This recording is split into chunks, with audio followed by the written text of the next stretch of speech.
I think this is good in a lot of different ways. It's good for our team because we're getting a chance to play good teams in great environments.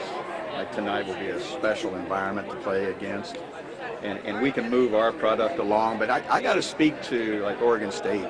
The last time I was here to see, I believe Felicia Ragland was the last time I was physically here. I've seen Oregon State on the road.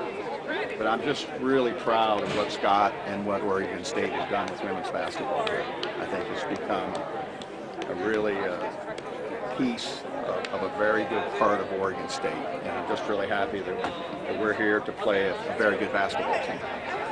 What are you coaching the WNBA? They sent a couple of players there, a couple more on this team. How much have you seen that growth and you know, that amount of players coming in the last few years that are getting a chance to play? Well, quite a bit. You know, I'm a coach who waits till the season's over and I call the coaches about their players. Well, I'm calling Scott every year.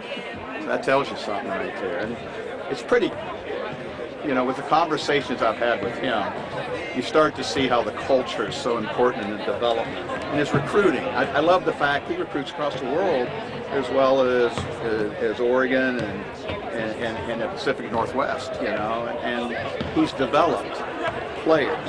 And that's what we all try to do. We try to get good players and then develop them. What did you think of some of the questions that you got today? I mean, how important is it for this Team USA team to be accessible to women in college, knowing that there's a future? I mean, there's a WNBA, of course, but I think Team USA is a special thing for a college player to see. To your point, I think it's vital, and I hope that message gets out. Because we did the same thing at Stanford, and I was walking back with Vicki Johnson, who was on our staff, and I coached Vicki. But what that says about women's basketball and what it says about our ability to relate the experiences, and I think women's basketball players do it amazingly well.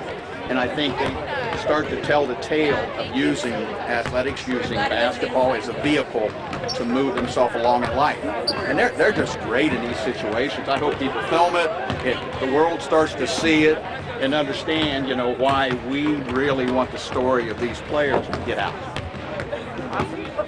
Thank you, Coach. I appreciate it.